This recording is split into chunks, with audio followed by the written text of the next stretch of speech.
Morning everyone, সবাই কেমন আছেন? আশা করি সবাই ভালো আছেন, আমিও ভালো আছি। এই দেখুন নীল গাছটাতে কত ফুল এসেছে, কত ফুল। এই কুড়ি যদি সব একসাথে ফুটতো তাহলে কতই না ভালো লাগতো। দেখতে পাচ্ছেন যে গাছে কুঁড়ি কিন্তু ভর্তি হয়ে গেছে, আর গাছটা কতটা বড় হয়ে গেছে, 1 বছরে। এটা কিন্তু 1 বছরের গাছ, একদম ছোট্ট মতো কিনেছিলাম। আর আমাদেরকে দেখায় যে লাল আলুর গাছগুলো দেখুন কত বড় হয়ে গেছে। এই লাল আলুর গাছ কি খায়? আমাকে একটু কমেন্টের মাধ্যমে জানাবেন তো। আর এখানে কুমড়ো গাছ দিয়েছিলাম, দেখুন কুমড়ো গাছগুলো কিন্তু খুব সুন্দর বেরোচ্ছে সব। তো এইগুলো বেরোলে, এই ডগ বেরোলে খাবো তখন চচ্চড়ি করে। আর লঙ্কা গাছটায় পুরো ফুল ভর্তি হয়ে গেছে। আর এই যে আমার হাজব্যান্ড উঠে পড়েছে ঘুম থেকে, আমিও উঠে পড়েছি অনেকক্ষণ, 5:30টায় উঠেছি, কিন্তু 5:45টায় রান্না করতে বসেছি। আর গুলমোহরগুলো দেখুন কত সুন্দর ফুটেছে, আর এদিকে গোলাপগুলো প্রায় সব ফুটে গেছে। তো চলুন কি রান্না করছি সেটাই দেখাবো আজকে। আর এই যে হলুদ কালারের ফুলটা দেখুন, হলুদ নয় বাসন্তী কালারের ফুলটা এই যে ফুটছে।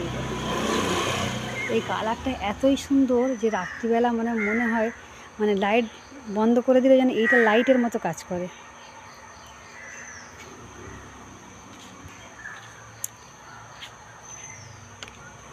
এই গাছটা হেলে গেছে, এই গাছটা একটা ডান্ডা দিয়ে সোজা করে দিতে হবে। এই গাছটা দেখতে পাচ্ছেন কেমন হেলে গেছে। তো চলুন, আর সকালবেলা ভাবছি আজকে রাস্তাটা একটু ঝাড়ু লাগাবো, রাস্তাতে ফের পাতা জমে গেছে।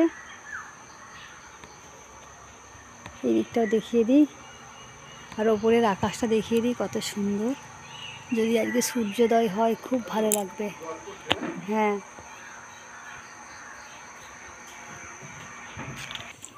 আজ বানাবো বিটরুট, আলু, ছোট পেঁয়াজ, কাঁচা লঙ্কা ভাজি। তো কেমন করে বানাবো সেটাই দেখাবো। এদিকে কড়াটা বসিয়ে দিয়েছি, আঁচটা একটু জোরে দিয়ে দিলাম। তো কড়ার মধ্যে যেটুকু জল আছে জলটা শুকিয়ে যাক, শুকিয়ে গেলে এর মধ্যে তেল দেবো। তো কড়ার তেলটা গরম হয়ে গেছে। তো কড়াই কিছু জিরের ফোড়ন আছে। এবার আমি কি করব, এই যে সব কটা আমি সবজি তুলে দেবো।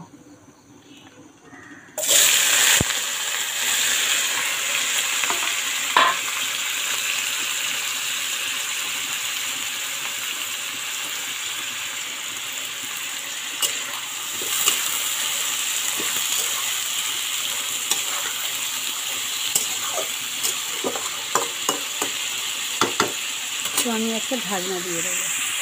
তো ঢাকনাটা আমি খুলে দিলাম। ঢাকনাটা খুলতে অসুবিধা হচ্ছে, উঠছে না ভালো, বুঝতে পারছেন? এটা উঠছে না, আমাকে এটা হাত দিয়ে তুলতে হবে।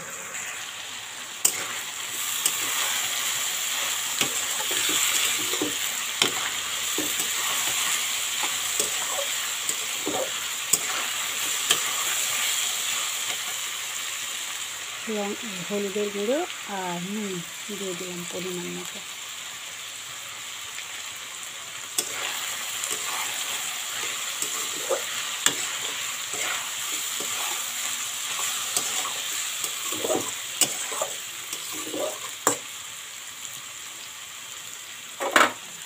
ফের চাপা দিয়ে দিলাম। তো দেখুন আলুগুলো কিন্তু সেদ্ধ হয়ে এসছে প্রায়। আর একটু ঢাকনা দেবো, মোটামুটি আরও 5 থেকে 5 মিনিটের মতো আমি এটাকে ভাজবো। চাপা দিয়ে দিই আবার। তো বিটরুট আর আলু ভাজি আমার কমপ্লিট প্রায় হয়েই এসেছে।